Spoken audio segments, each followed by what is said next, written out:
What's going on, guys? I've got here a 2000 Dodge Grand Caravan, and I'm using this car to point out to you the location of the starter relay, the starter fuse, and another important fuse for the operation of the starter. So we're first going to begin by heading down here. There is an important fuse for the ignition switch that controls the starter relay. So we're going to start by checking that out first.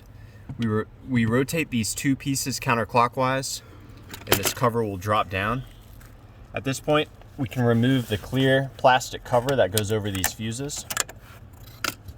And the fuse that we're looking for is identified here by Dodge as the starter, the 10 amp starter fuse. So it's red fuse located right here. We're gonna pull it out. And as you can see, this is what a good fuse looks like.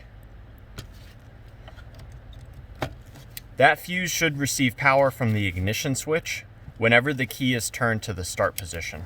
So what's cool about this is you can use a voltmeter or a test light on the exposed metal of that fuse and check to see if it's getting energized when you're turning the key to the start position.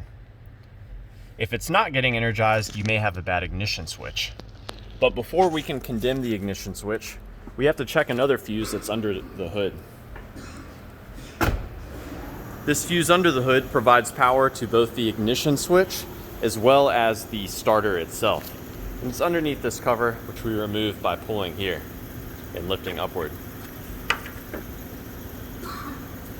So this 40 amp J-case fuse right here sends power to the ignition switch and also the starter relay.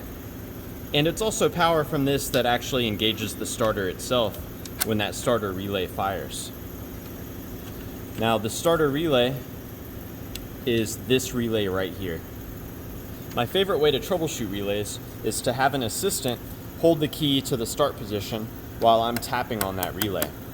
Sometimes relays can get stuck, and by tapping or wiggling the relay, we can free it up. Another troubleshooting step we can do is we can remove the starter relay and set it aside, and we can swap in the horn relay, which is right here. If the horn works, then you know that the horn relay works. And so if after swapping it in, the car is able to start, then you know the original relay is bad. Now let's talk about how this is wired. I've got these pins color-coded so we can see what's going on with it. This 40 amp fuse provides constant power to this pin here. This pin goes directly to the starter. When this relay is engaged, what it's doing is it's connecting these two pins together. So you yourself can connect these two pins together or apply your own power into this pin, and that should result in your car starting. Be careful doing this. Make sure that it is in park or in neutral. Now, how does this relay get engaged? Well, I showed you the 10 amp starter fuse earlier that gets power from the ignition switch. That power comes through here. So this pin receives power from that fuse I showed you.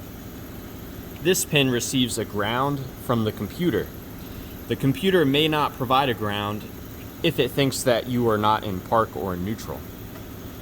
So yeah, I hope this overview of the starting system has been helpful for you. Please do let me know if you have any questions or any advice about troubleshooting the starter on your Dodge Grand Caravan. Thanks for watching.